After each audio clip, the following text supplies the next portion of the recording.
that's what I'm going to do here, look at the transmission of equality over the life cycle and the mechanisms used by families to ensure against whatever these shocks, the uncertainties they face. The main aim then is to develop a framework for uncovering these insurance mechanisms, primarily during the working life. But first I'll give you some descriptives to just see why we are interested in these distributions of these things and why the differences between them are in fact pretty important. I'm going to draw on through this to different degrees 3 bits of data, 3 sources, 3 countries really, 3 sources of data. One is in the UK, and I have to thank my colleagues at IFS, Cormac, Andy and Rob for their help putting some of those figures together.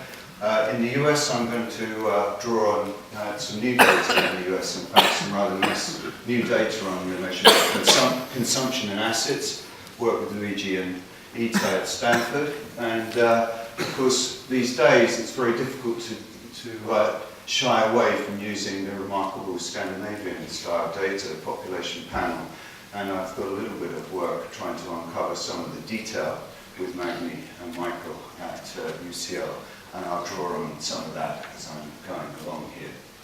But just, this is why it's interesting. I think Cormac and my colleagues at IFS just put this together, an up-to-date description of the variance of equivalized consumption, log consumption in the UK for very, very rough and ready, broad. I'm going to do more detail than this, but these are the broad birth cohorts by decades. We're just looking at the inequality over this time period, of course, but we're doing it by age here, because there's time effects involved here.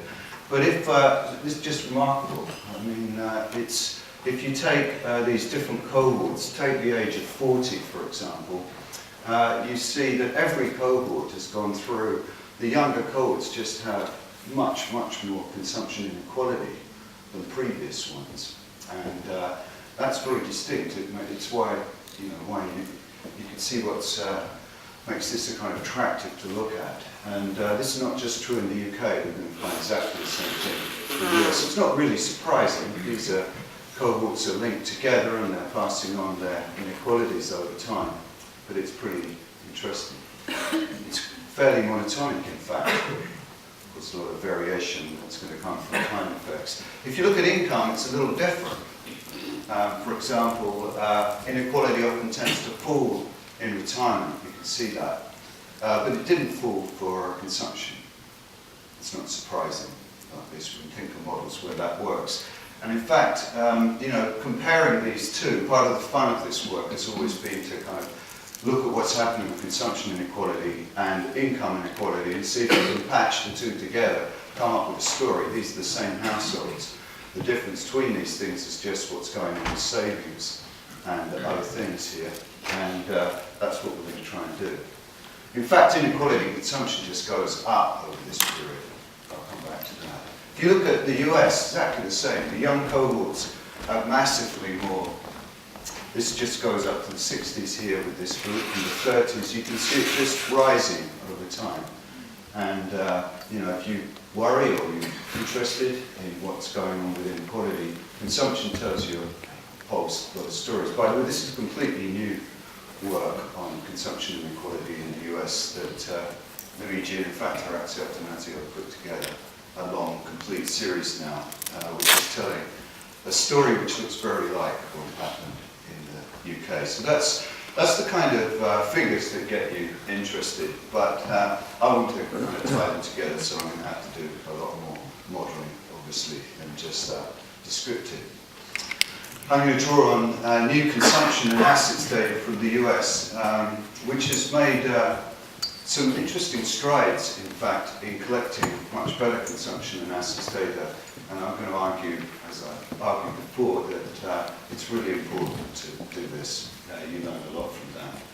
And also detailed population panel data from Norway, where you can really take to pieces dynamic models because you have so much information. I'll start with the way people have looked at this before, including me, raise some of the issues and puzzles, and then try and get a little bit further along in understanding the links, some solutions. If you look at the literature, there's a paper, by the way, on the website that covers this material. It's got the references in.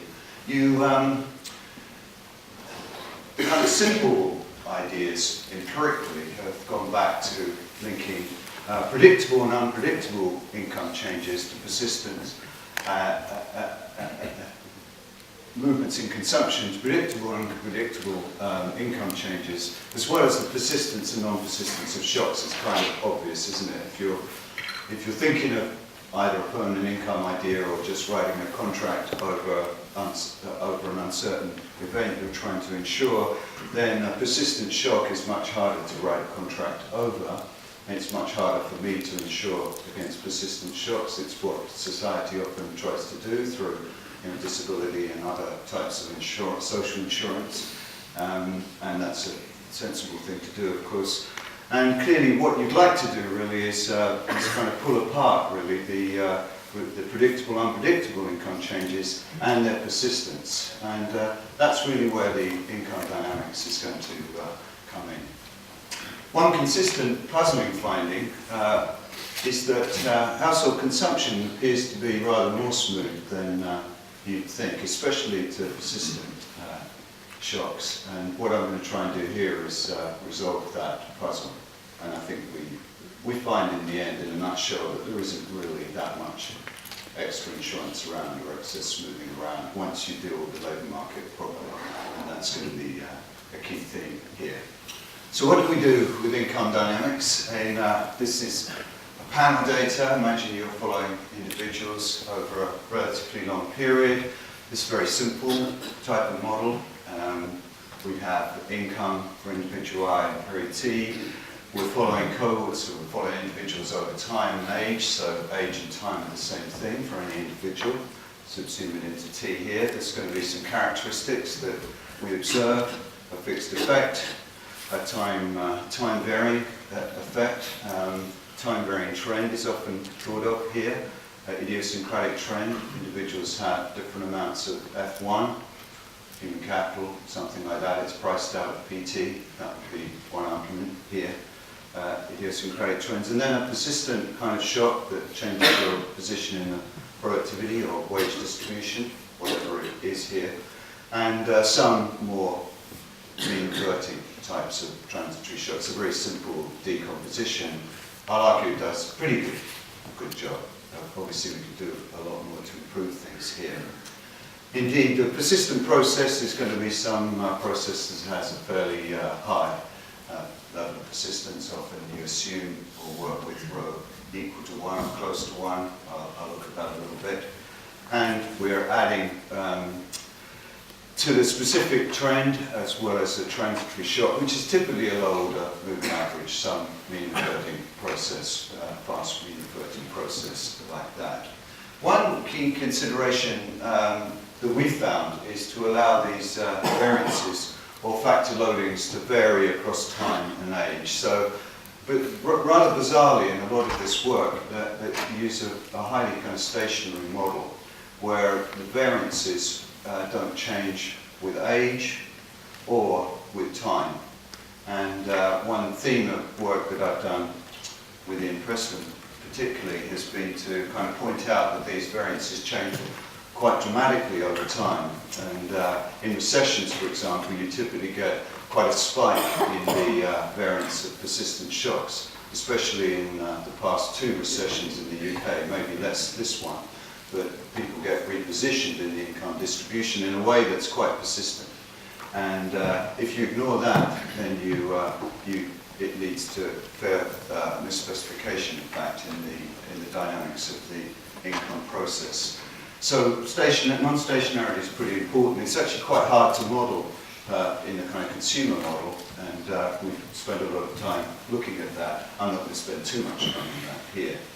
What we find, and this is going to be a little group that I'm going to focus on here, perhaps a relatively less interesting group, but I'm trying to make progress with this, is that if you take a group age kind of 30 to 59, that type of group, prime age group, then you get a relatively simple story, and those idiosyncratic trends tend to be less important. In fact, we spent a lot of time, Magni and Michael and I, delving into this in Norway, which, despite being a long way from the US and somewhat far from the UK, actually has income processes that look surprisingly similar. And what we can do there is look in great detail at decomposing those components and factor loadings. And this is the factor loading on the permanent shock. So this is the variance of the permanent shock across the lifetime average over all the time periods. We've got 40 years of 4 million people here. And you can see early in the lifetime the variance is very high. There's a lot of kind of turnover, a lot of changes happening. Then it stabilizes, and then towards the end of lifetime it begins to rise again. The second, actually, the black line is labour earnings, and the dotted line is disposable income, because in that project we're looking at how much social insurance in the Norwegian system helps to insure against these kinds of shocks, which is, of course, an important theme here. If you look at the low-skilled group here, you get much less of that early on. In fact, it seems like the high-skilled, kind of the people in this room in a way, early on in their careers, there's a huge amount of variation across individuals as they're kind of finding their position in the income distribution, and then it stabilizes. For the low skill, that's leaving school with kind of basic education. That seems to be less important. But of course, later in life, things go more haphazard for that group. But as you look from the dotted lines, at least in Norway, the social insurance system does a good job of smoothing out those shocks. That's to give you a little background of what the kinds of non-stationarity are that we're interested in. But we want to look at the linkages here between these. So the way we do that in this kind of work is to introduce transmission parameters. These are going to link the various characteristics of these distributions. In particular, we're going to have transmissions parameters that link to growth in consumption. The VT, which was the persistent shock, the thing that we think is going to be hard to insure, and epsilon T is the more mean reverting shock, the one that's probably a little bit easier, at least for those who've got some insurance available, assets perhaps. And then psi IT is either is going to be some preference shock or test shock or something of that kind. And we're trying, what we're going to do is think about, in this work, how to identify the distributions of all these shocks from the data we have on consumption and income. This is going to provide the link, in a way, between the evolution of the dynamics of income, that's going to be the V's and the epsilons, and consumption, which at the moment is just the change in the log here. But if you remember, what I was looking at was the variance of the log of consumption as a kind of measure of consumption inequality, and of course that's going to feed very nicely into this structure here. If you think about the structural interpretation, one simple one, which is formally derived, but it's pretty straightforward to see in a recent paper with Hamish Lowe and Ian Preston, is that if you're linking these together, the way you might think about this is consumption growth looks like, I'll go into a little bit more detail of the first things, but looking at the persistent shock, okay, that's, if you think about a persistent shock, let's assume that's a unit root. It's got a permanent shock to an individual. If that individual, it really is a shock. They don't see it coming, and they have no assets. There's not much they can do in this simple model, but eat the shock so it goes straight into consumption. The only possibility is to use some of their assets up, but it's a persistent shock. It's going to last the length of their working life until the next shock comes along, as it were. It's a repositioning in the productivity distribution, say.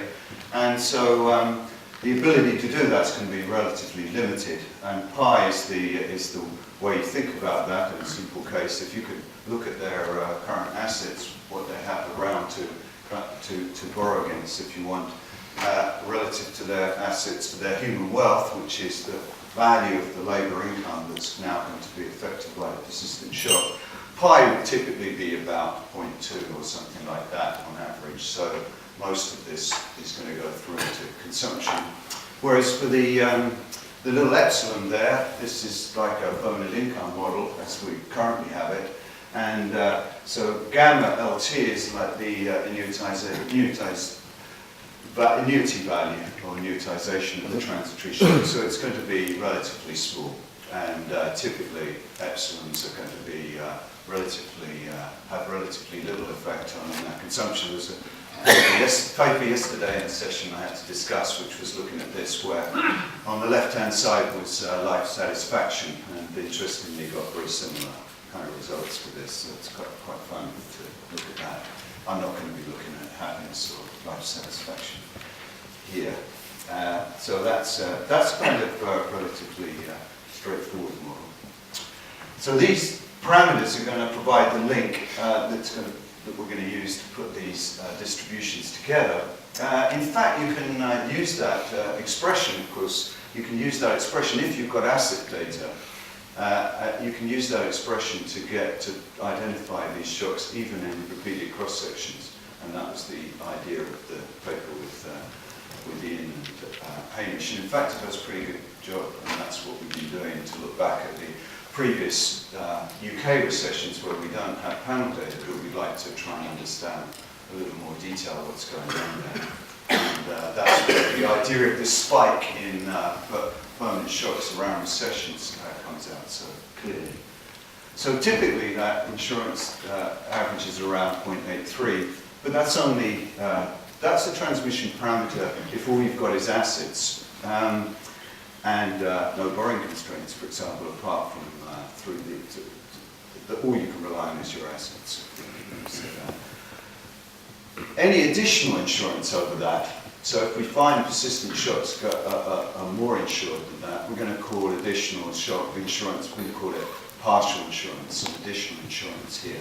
And if you look at there's other cases where this has come out, but if you look at the work in the paper that I had in the AR in 2008, you find that we did lots of robustness, but in the end it's the persistent shock averages around the effect, of course it's heterogeneous, but the average is around 0.64. So there's a lot more smoothing, there's a lot more insurance of those shocks going on than you would really find in the simple self-insurance model of the type that I wrote down here, and that's one of the puzzles. Because we also find that we suspect that for very low asset households we have pretty poor measures of assets in that particular paper to use in that particular data. That for low asset households, transitory shocks, of course, are going to be difficult to insure too. And what I'm going to do now is kind of delve into that a little bit more.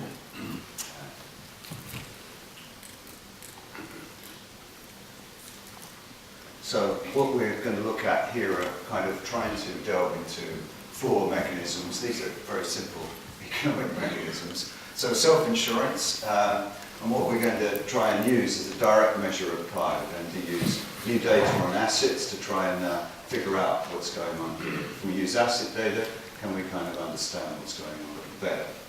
We're going to look at labour supply in the family. That's going to be a key thing. It's turned out to be much more important than I ever thought. I thought it would be useful to bring in labour supply. I didn't realise that it's kind of old point really, but I didn't realise it was going to solve many of the puzzles that are knocking around in this literature. If you, in a nutshell, once you measure assets properly, you deal with taxes and benefits, and you allow family labour supply to respond, and to allow for non-separabilities with consumption, you can pretty much explain what's going on in these distributions, and that's what I'll try and show you here. So we're going to have nonlinear taxes and welfare, and we're going to allow for other unmodeled mechanisms, that's like gifts and informal contracts, that we know are probably important, and other insurance over and above simple credit market here, but we don't think they're so important that they could explain the kind of amount of smoothing that we saw in that earlier work, and that's why there was a puzzle there. We're also going to look at tests for superior information. this is really, the idea here is that you're relying quite a bit on information that the econometrician knows relative to the agent here.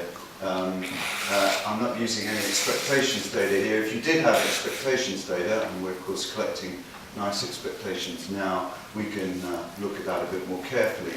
And Luigi actually has a very nice paper looking at this model in the AR, looking at this model using the Bank of Italy expectations data, and pretty much coming up with the same results that we have here.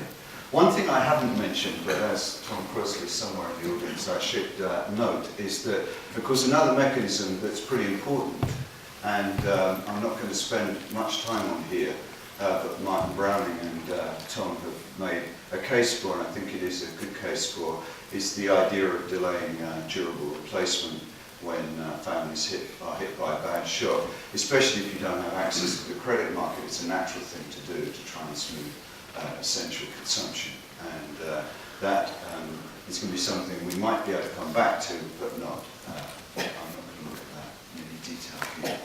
So I'm going to look at the steps, from wages to consumption in the chain. And the distinctive features of this work are going to be that, more or less what I said, will allow for non-separability. That's an old point. We've kind of always known it was there, but we've kind of hidden it a little bit in the consumption work. Although I guess when you look back at the consumption of time puzzle, of course having some non-separabilities is pretty key. And I know there's other work that's looked at this, of course. Heterogeneous assets is going to be very important. There's just a lot of heterogeneity in asset holdings, and we're not going to have a full-blown model that explains that. We're just going to be using the beginning of period asset position of the families to try and figure out what's going on here. We're going to have more than one family member accessing the labour market, so there's going to be at least two here, and so we'll split the male and female labour supply. They're going to have individual wages that are going to face correlated shocks, and they're positively correlated. There's a sort of matching in the marriage market, if you want, and you find this positive correlation there. So there's no insurance going on in the way you choose your partners here as far as shocks is concerned. The way the insurance is going to go on is the way individuals react in the family to those shocks, and that's going to be important here. So there's a kind of balance between sort of matching on one side and insurance, just a behavioural reaction that individuals make. The new data is kind of came upon, certainly upon me, a bit of a surprise, that the PSID started with a battery of about 48 questions in consumption and completely redesigning its asset data from 1999, about 1998 onwards. And that's pretty important. It turns out to be pretty nice data. And in fact, 2 or 3 weeks ago, I was at a conference at the PSID where we were looking in detail at this. And what we have now is a much more comprehensive measure. In fact, we have a lot more detail. We have about 15, 16 different items of consumption. Even more detail than that. I'm going to use just consumption measure to begin with. And asset data is collected in every way, in quite an interesting way as well. Of course, I wish we were making that kind of progress in the UK. We seem to have slipped behind.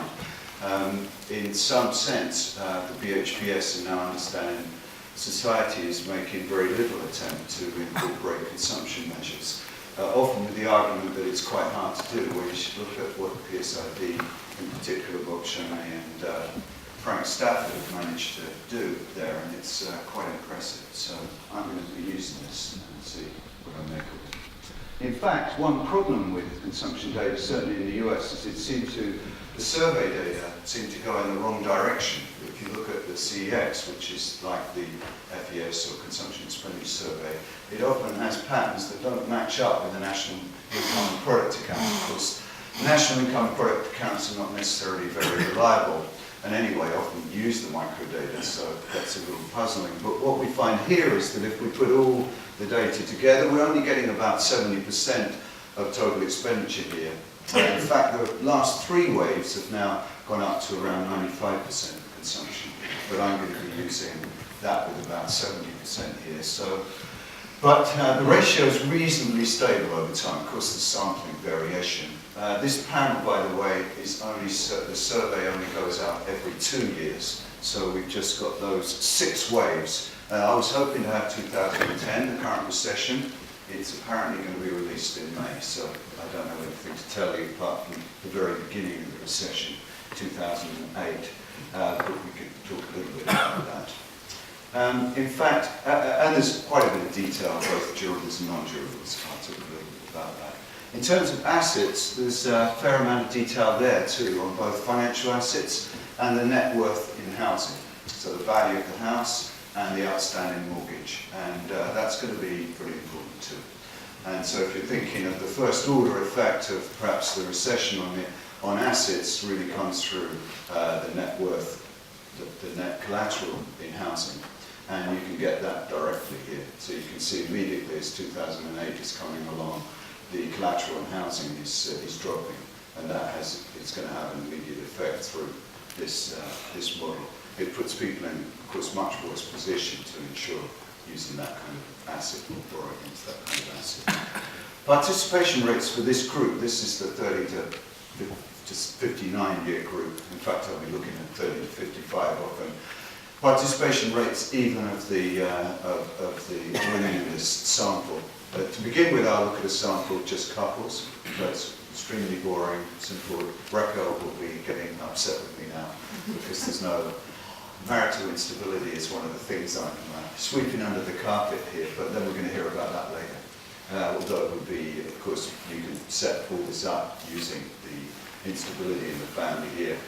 This data is also very nice because you've got cross generations, so you can look at the insurance cross generations as well. I'm not doing that directly here, but I have something to say. Then we're following people over this period. It's a fairly short panel. We've got these individuals going back earlier in the PSID, so we can build up the income structure and that using that. But the consumption and asset data starts just for this 6 waves. The model, well, it's going to be a very simple economic model behind this. It's really a model for interpretation in a sense, because I'm going to derive some kind of structural interpretations and structural restrictions on those parameters, transmission parameters, and associate them with different parts of the data, and then recover some underlying parameters here. So I'm just thinking that to begin with, there's some lifetime maximizing model where families are just pooling their unitary families, maximizing overconsumption, hours of work, employment of the 2 household members, conditional on some characteristics, and they face a budget constraint. I'll be looking at liquidity constraints and much more detail of the labour market in a minute, but that's the idea here.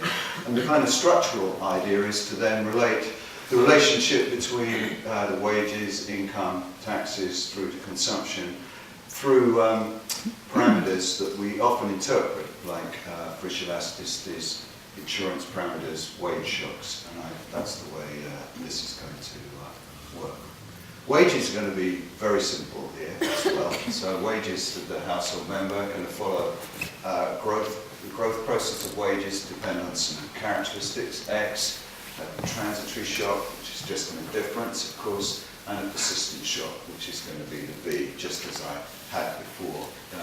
The only thing we're allowed here is that there's some correlation in these shocks across household members. So we're allowed for some correlation in the persistent shock and the transitory shock across individuals, and of course allow them to differ as I said earlier, in a kind of non-stationary way with age and time.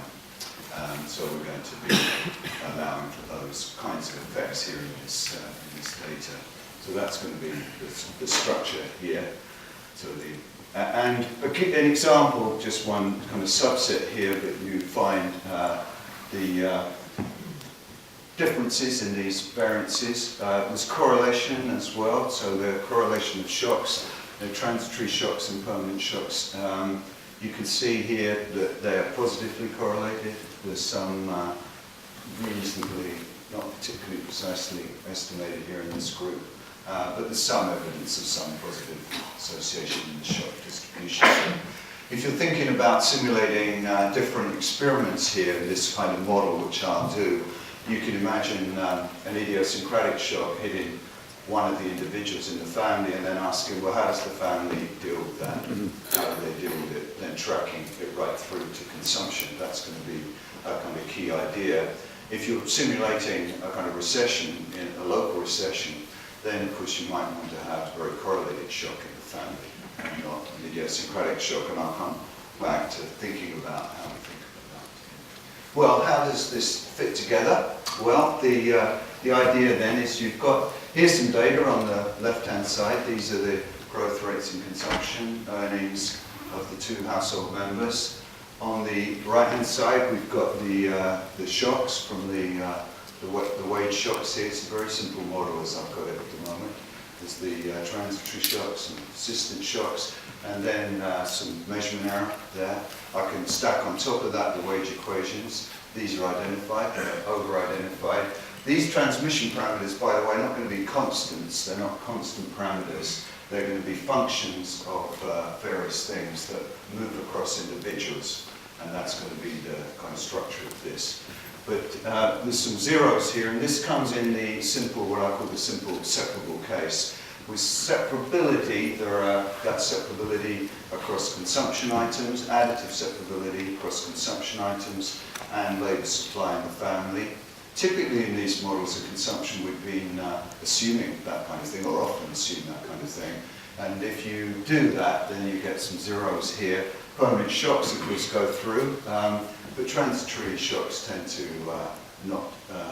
you don't respond to somebody else's transitory shock in this very simple model.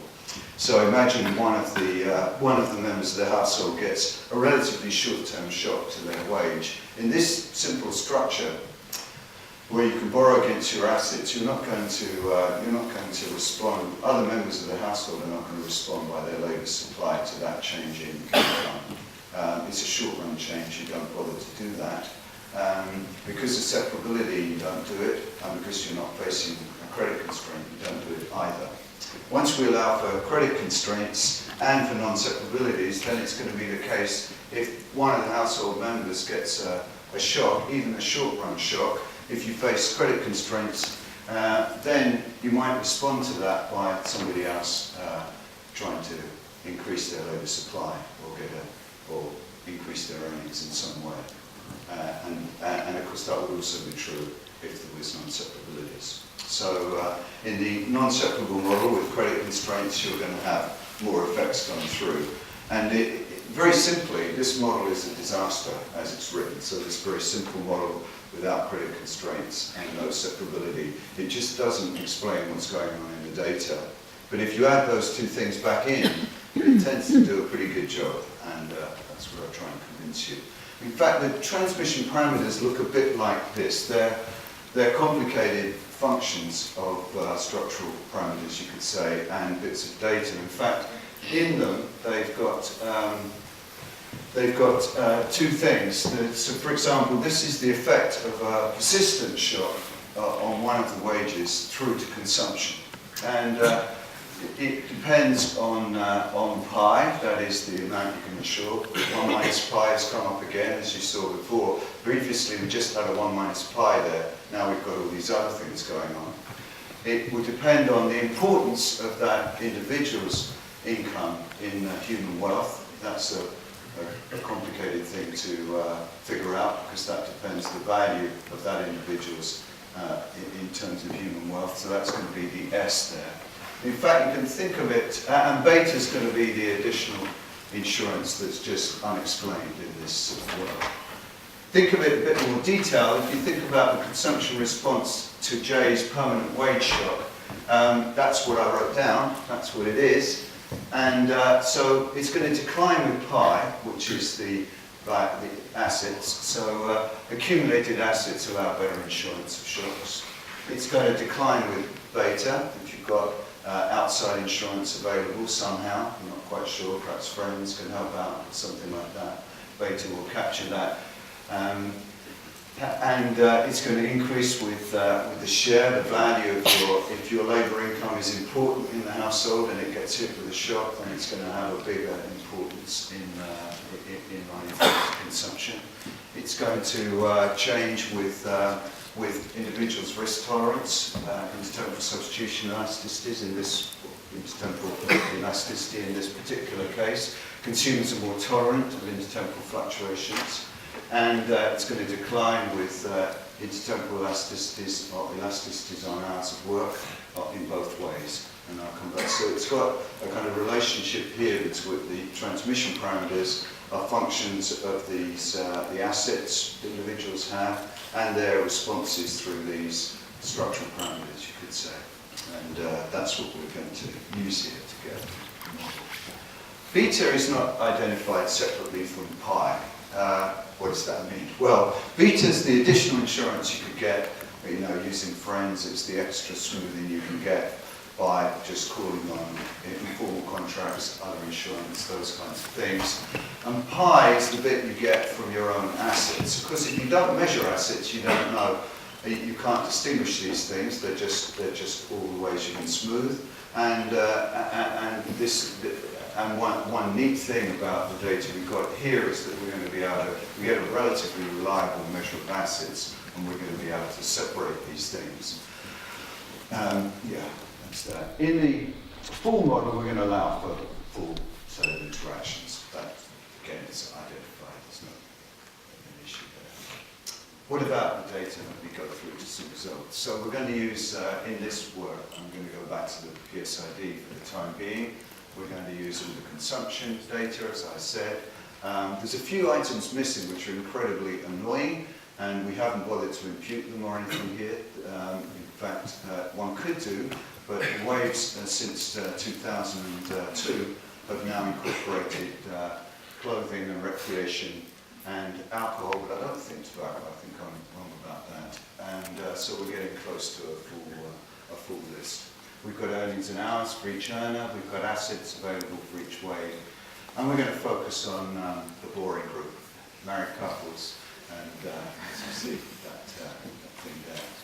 So the kind of econometric idea here is to use the structural restrictions in these transmission parameters, then to link all these distributions together and or link these variables together, wages, incomes, consumption, allowing for those transmission mechanisms, as I said here. There's quite a few econometric issues. We've tried to deal with them in a reasonable way, and we've got a lot of robustness checks, of course, but measurement error is clearly an issue here. And what we do is two things.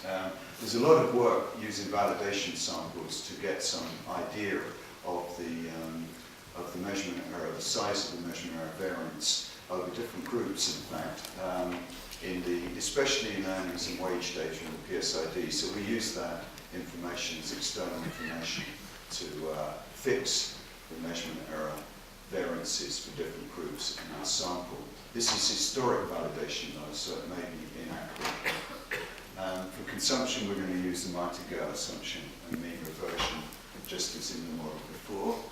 Non-participation, we're going to deal with the extensive and intensive margins separately.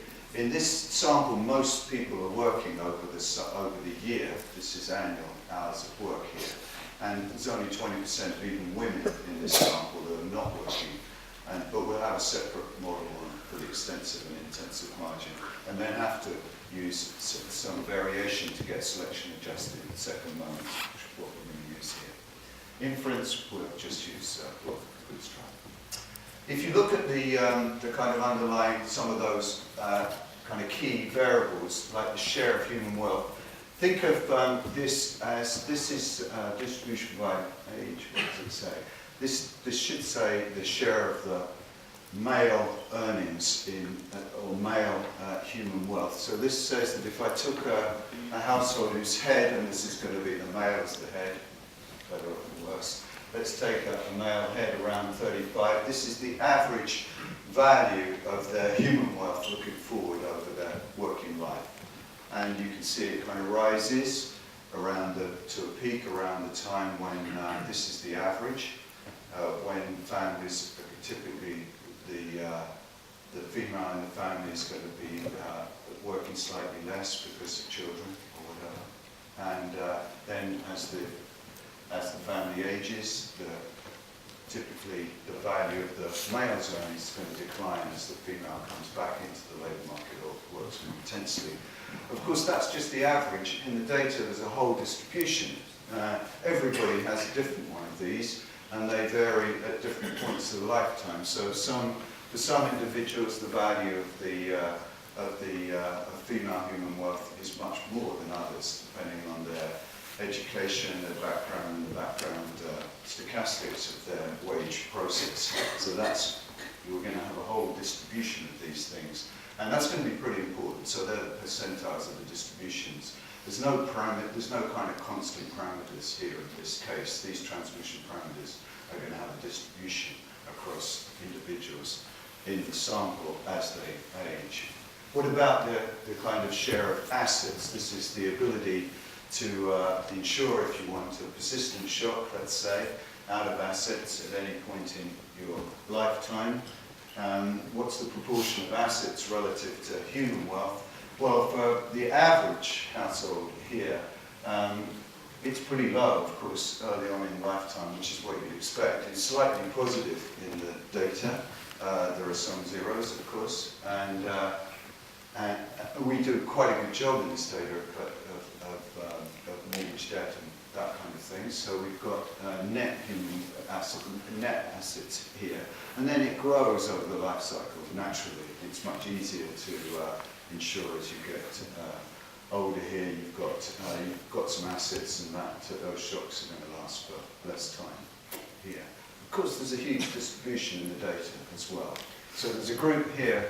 In fact, the bottom two, these are the same as before, 5th to 95th, so it's 5th, 10th, 25th, median, 75th, 90th, 95th distribution. Of course, it fans out as you go over time. But if you're looking at individuals in this kind of range, 30, 35, etc., there's a group that has basically got no assets to do and very little ability to do any insurance there. And that's going to be key. So this distribution of effects or heterogeneity in these parameters is going to be important. And it's kind of interesting. It's the first time I've been able to look at data like this over the lifetime. In fact, when we put this back into the model, so here are going to be some of the underlying parameters. If you can cast your mind back, the transmission parameter, now I'm putting this all back into that set of second moment equations. Those are the variances of the logs. So these are linking the distributions of wages, earnings, incomes, and consumptions through those parameters. These are the kind of key parameters that do the linking. These are the kind of structural parameters. Pi is the average of that pi. Of course, there's a whole distribution, so nobody's got the different numbers there for everyone, but on average there's about 18% is about the average level of assets to human wealth. So on average there's not much insurance of permanent shocks, of course, here.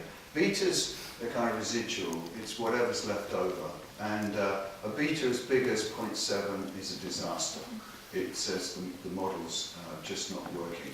It's suggesting there's a huge amount of other insurance going on. The other parameters are be familiar to some of you. These are kind of average parameters here. There's the intertemporal consumption, elasticity, 0.2, male elasticity, that's Frisch elasticity, 0.4, female, 0.8. They're what we might expect. The next column just allows for non-separability. It allows for the interactions. It allows for individuals in the household to have non-separable labour supplies. So I react to my spouse's labour supply. And these are complements. They're positively related. People like being together in these families, at least. And so there's a positive correlation here, positive complementarity here. And then we've got the interactions between consumption and labour supply. And of course, this is a pretty rough and ready measure of non-separability. It's just the way overall consumption shifts as labour supply changes. Of course, we're going to be able to go much more into detail into the items here. In fact, that's clearly the next interesting thing to do. With all those in, the beta parameter drops. It's not that precise, but but you could set it to 0 if you wished, and you wouldn't lose very much. You can see in that. So the parameters don't change that very much. And we get some non-separabilities. We get the key elasticities there. In a way, they're a little high.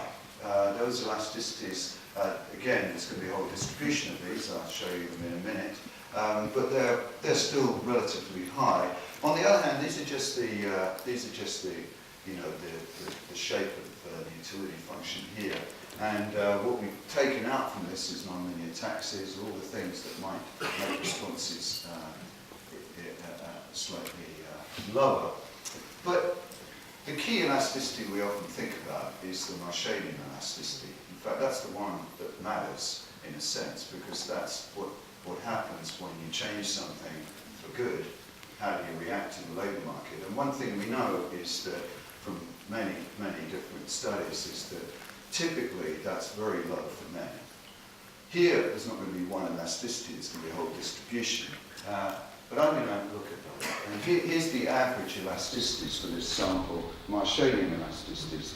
These line up very nicely with the kinds of numbers that I've certainly seen and even got myself. For men, they're around 0, maybe even negative. If you change, persistent change in the wage, in fact, no reaction. The income effect tends to swamp, if anything, substitution effect, if you want to call it that. And a little bit less as you go later in life. For women, there's elasticity on average around 0.3, high 0.2 to 3. That's pretty much identical to the kind of average numbers that Costas and I got in our econometric paper some time ago. So it's quite comforted by that. Of course, there's a distribution of these in this data. There's no one elasticity here.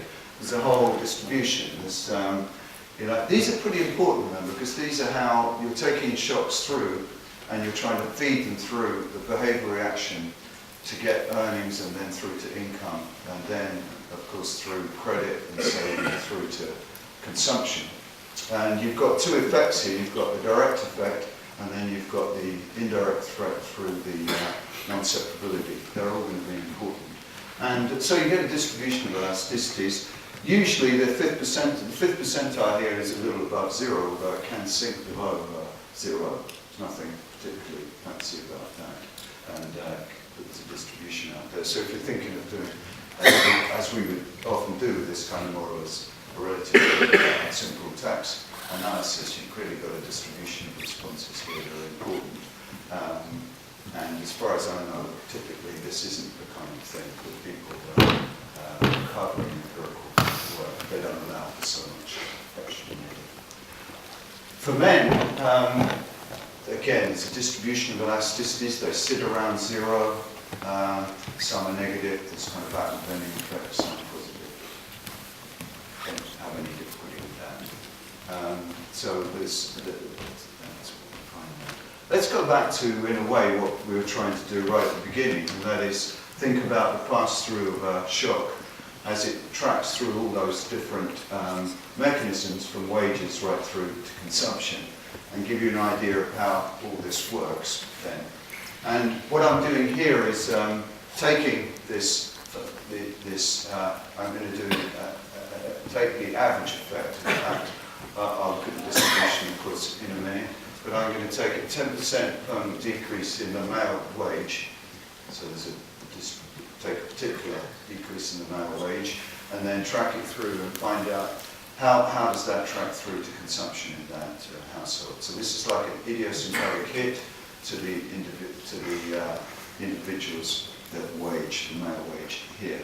If you just take the model which has no labour supply responses, no asset responses, nothing, then you can, instead of the 10%, of course, you get a 7 drop in consumption, just because the value of on average, of the husband's earnings is 70%. That's mechanical. It just says, there's somebody else in the household who's earning, so there's no reaction here, it's just mechanical. Then the green line does the reaction of family labour supply. This was a surprise to me, that there's a big jump up here. The family labour supply does a huge amount in ensuring income, consumption here. It does some.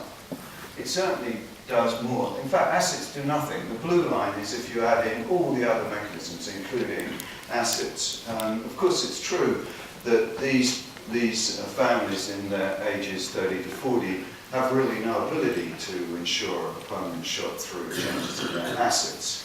And so they don't, in fact. And what you see on average is that nothing much happens apart from the family labour supply effect. This is pretty important because, of course, we were ignoring this largely before. You could say, well, why did it matter? Because you were looking at disposable income. But it does matter because non-separability. When labour supply changes, you change the consumption you're doing. And that's the known effect and the indirect effect. So you put the two together here. Because as the family ages, labour supply is still important of other family members here. But assets become important too, and you can see that there. And in fact, there's a whole distribution of these, of course, if you want to really understand what's going on in those distributions evolving, you have to look at the distribution of these responses. And you can see that that's the median, by the way. It follows fairly symmetric. There's no reason why it should be, but it's fairly symmetric and it follows the mean reasonably there. But there's a distribution around that. And that's what we use to link up the evolution of these distributions over time. Of course, there's lots of robustness checks that you might want to do, and there's some interesting ones. I'll just pick on 2 or 3 here. As the baseline one there, I'll only pick on a couple of things here.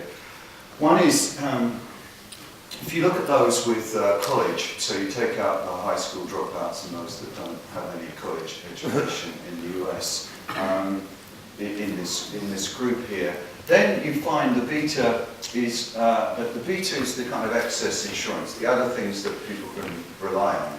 In fact, that becomes positive now and mildly precise. And in fact, that's although that's not the bootstrap standard error, so it's probably not going to be significant. Do that.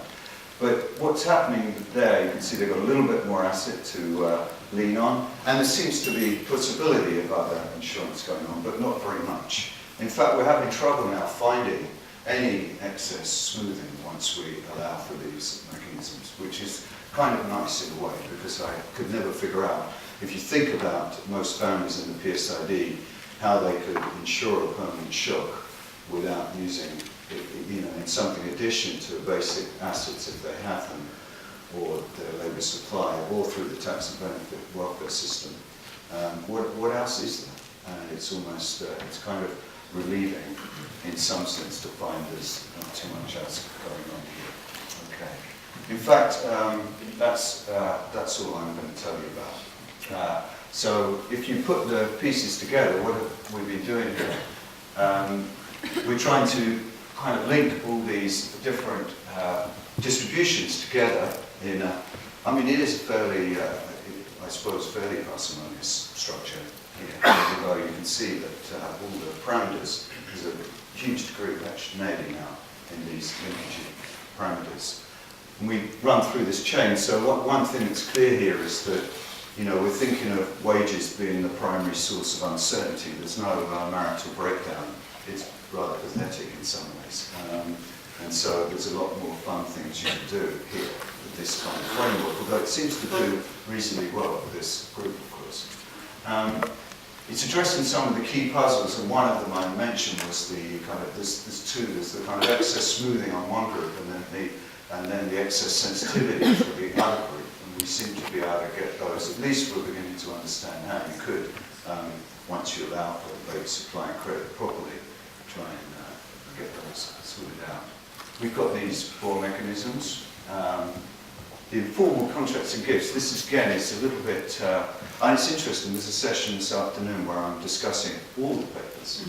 And they're kind of interesting because it's the first big asset survey in Europe. And one of the things they ask is, well, you know, were your expenses above your, that's consumption, above your income?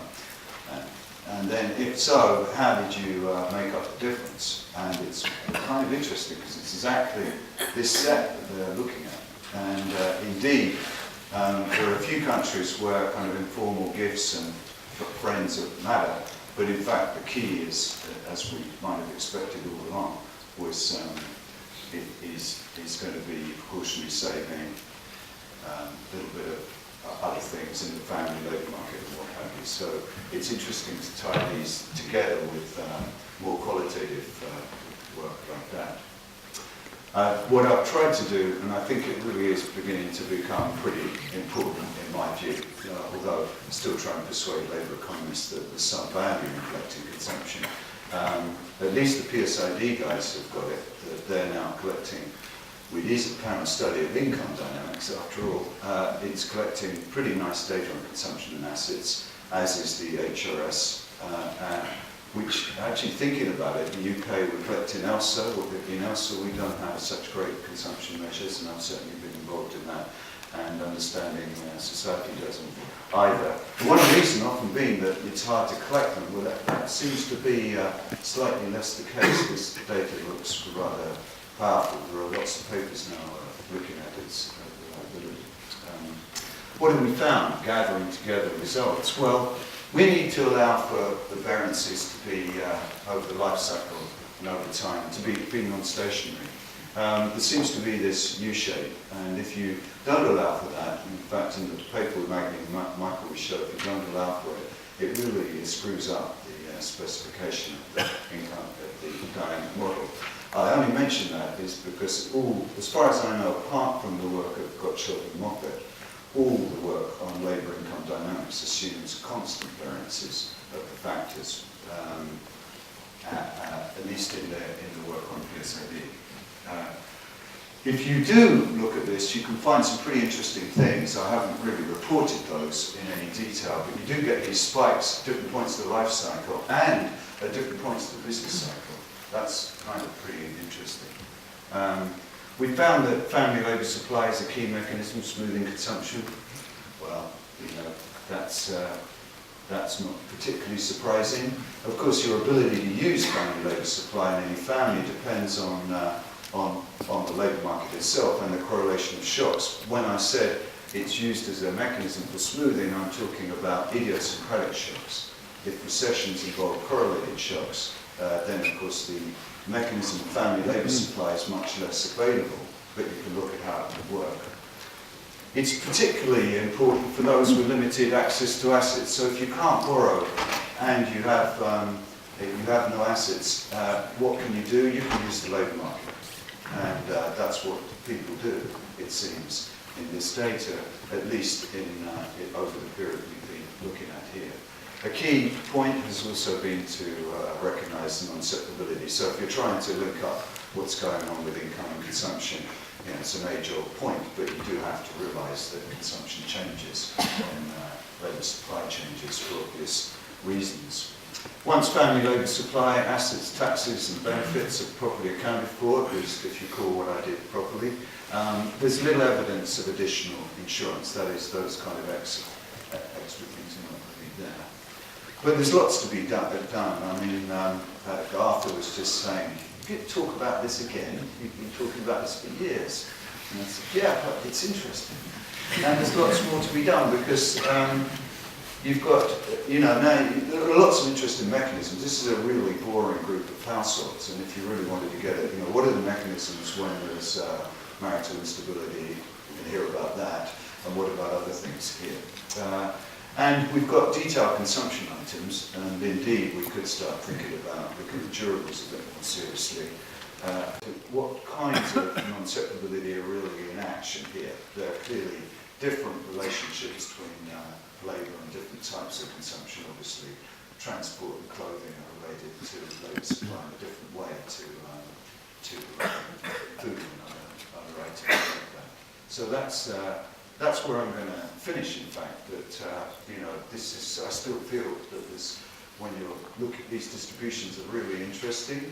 They move in quite different ways over time and life cycle. And there's a lot to be done, really, to uncover the relationships between them. They tell you a lot about the way the economy works, in my view. So that's all I'm going to say. Thanks.